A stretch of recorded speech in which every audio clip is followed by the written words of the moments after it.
Story recapped here. Today, I'm going to explain a horror, thriller, mystery film called Lights Out. Spoilers ahead. Watch out and take care. While working late at night at a mannequin factory, Paul video calls with his son, Martin, who informs his father that Sophie, his mother, has been acting strange lately. Paul assures Martin that things will get better and that Sophie will be okay soon. At the same time, while Esther, Paul's assistant, is locking up the warehouse, a black figure appears in the back of the room as she turns off the lights. She notices a silhouette in the dark, but it vanishes when she turns the lights back on.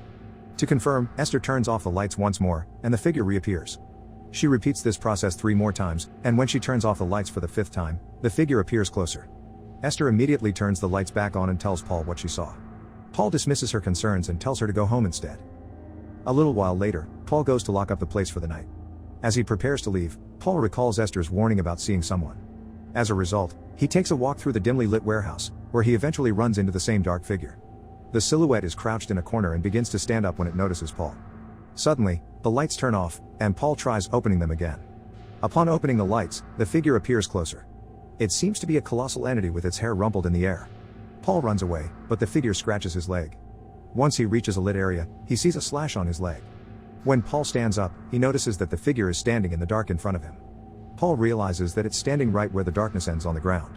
He then assumes that it can only travel in the dark and not in the light, causing Paul to sprint back to his well-lit office. He shuts the door behind him and takes out a baseball bat. The lights suddenly begin to flicker and eventually go out, leaving him in the dark.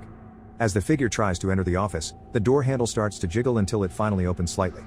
Paul braces himself for an attack, but the unknown force suddenly drags him into the darkness. The entity then dumps his dismembered body on the lit side of the warehouse. A few days later, when Martin is about to fall asleep, he hears his mother talking to someone. He walks down the hall to her room, where she appears to be arguing with someone while lights are off. Martin becomes frightened since only he and his mother are in the house, but Sophie apologizes for waking him up, telling him to rest. Martin slowly walks back to his room.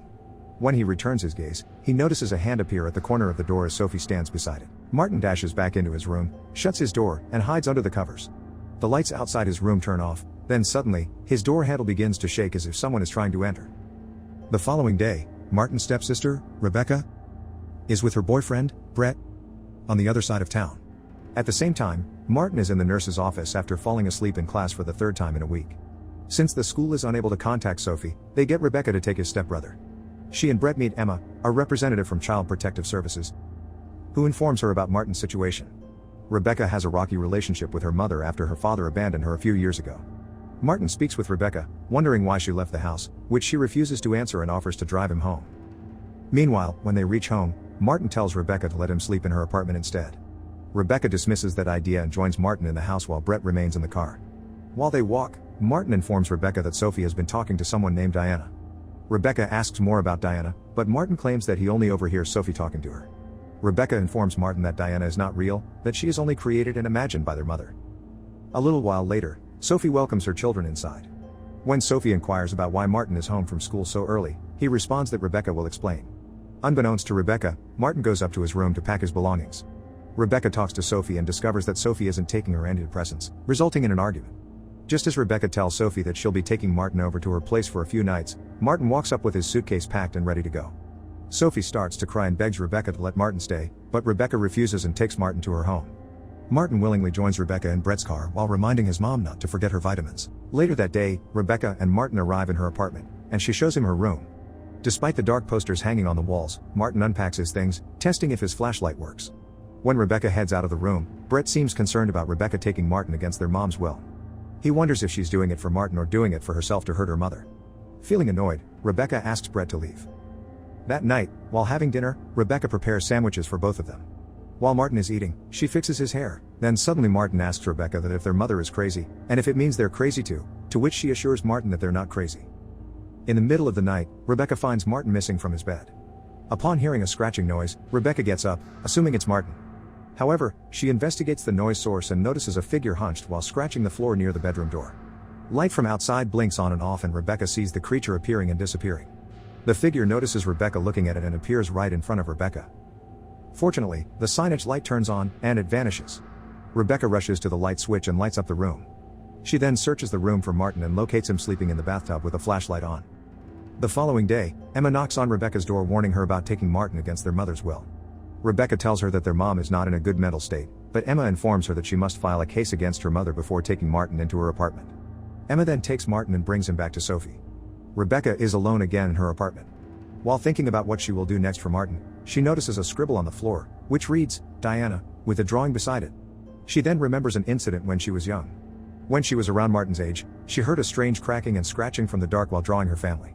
Upon approaching her dark closet, the noises stopped. When she opened the light and her drawing suddenly dropped to the floor. She picked up the paper, and she noticed that someone removed her father from the picture and inserted itself into it, naming itself as Diana. Later that day, Rebecca and Brett sneak into Sophie's house to gather information about Diana. She gets a hidden key and lets themselves in. Rebecca immediately goes upstairs and finds a box containing information on Sophie and her previous stay in a mental institution when Sophie was a child. Rebecca discovers that Sophie met a girl there named Diana, who had a rare skin disorder and couldn't go out into the light.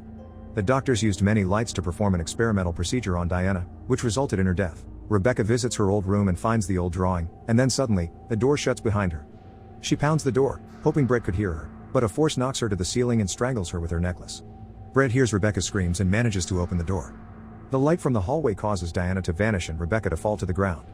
Rebecca then grabs the box containing Diana's information and flees out the back door after Brett informs her that Sophie is coming home with Martin. A little while later, Sophie and Martin spend some quality time together by watching an old movie. Martin is delighted to finally bond with his mom. While eating popcorn, Martin and Sophie begin watching the film, and they casually talk about how both of them are coping up after Paul died. Sophie tells Martin that Rebecca is only acting strong since she abandoned her when things get complicated. However, Martin assures her that he won't leave her mother. He also tells her mother that she must be strong and sometimes face her fears. Later, Sophie then takes a break from the film and informs Martin that she will be right back. Suddenly she goes and turns off the lights. Martin becomes frightened, and Sophie tries to reassure him, telling him about her friendship with Diana.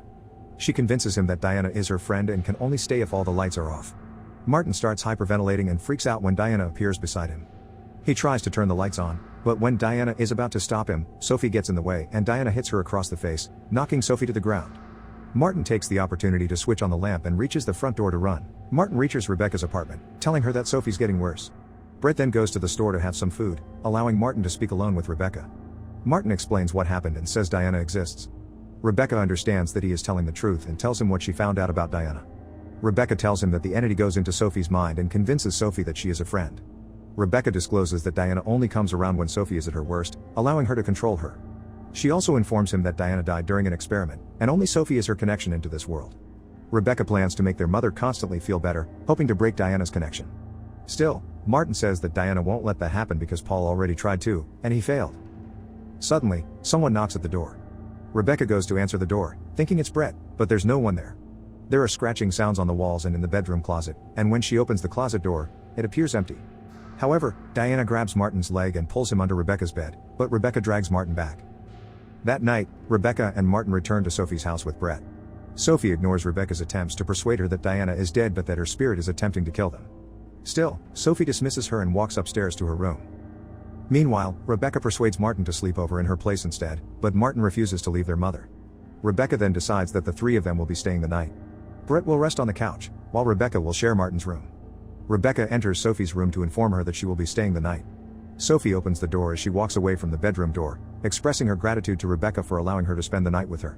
While hugging Rebecca, Sophie takes her hand and slips her a note, and goes back, as if someone is pulling her clothes inside. Rebecca then checks the paper, which reads, "I need help." Rebecca rushes to find Sophie's medications, but all of them are expired. She then joins Martin in bed. Later that night, there was a total blackout.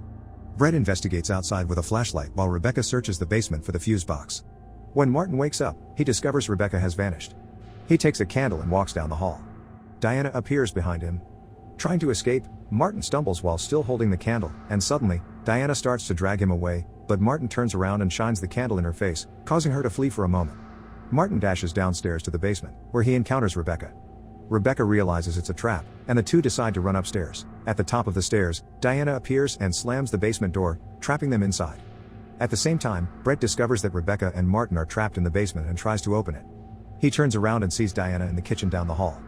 She starts to draw nearer to him. However, he directs the flashlight's beam at her. She vanishes for a moment before reappearing beside him, smacking the flashlight from his grip, knocking him to the ground. Diana carefully approaches him, but he grabs his phone and flashes light in her direction. With his phone in hand, he uses it to keep her at bay. Brett gets up immediately and runs away. Diana grabs him as he passes in front of his car. She lifts him above her head, But Brett grabs his car keys and presses the car alarm button before she can kill him. His car's headlights turn on, scattering Diana and slamming Brett to the ground. He gets into his car and drives away to seek assistance.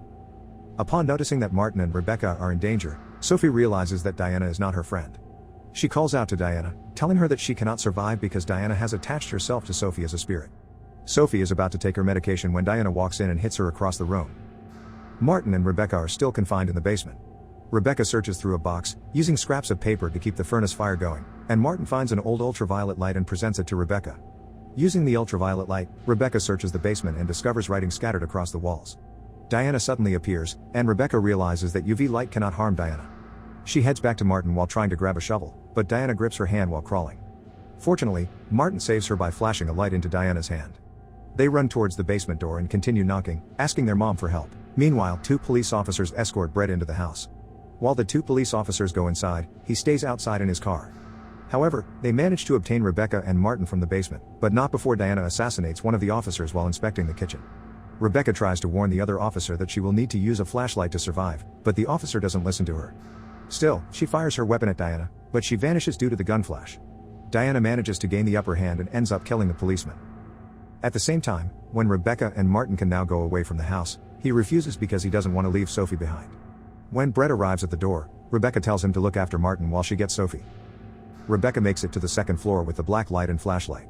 Diana slowly approaches her from behind, but Rebecca burns Diana's hand using the flashlight. Feeling enraged, Diana picks Rebecca up and throws her from the second floor balcony, where she lands on the ground floor but is relatively unharmed. Diana makes her way downstairs and is about to kill Rebecca when Sophie suddenly appears, pointing a gun. Sophie warns Diana that if she harms any of her children, she will hold her accountable. Just as Diana is about to stop her, Sophie puts the gun to her head and pulls the trigger. As Sophie dies, Diana vanishes into dust. Rebecca is overwhelmed with emotion as she witnesses how her mother saved them by sacrificing herself. She crawls towards her mother and holds her lifeless body in her arms. Rebecca later joins Martin and Brett in the ambulance. Rebecca shares her gratitude for Brett for returning to save them, while Martin also admires her for doing the same. The 3 of them are comforting each other in the ambulance while the police keep on arriving, leaving the police lights to brighten up the place. This story is an allegory for depression. Diana's spirit tethered herself to Sophie in death and has been with her since childhood, eventually killing Sophie's husband when he tried to help her. As revealed, Diana's motivation is to kill anyone who seeks Sophie's treatment, including her children. While light scares her, it is revealed that black light allows them to see Diana as a large woman with horrible skin burns. Although the ending proved controversial in this regard, it intended to portray Diana as an embodiment of Sophie's depression. Towards the end, Sophie realizes that Diana is connected to the world through her, so she kills herself to save her children.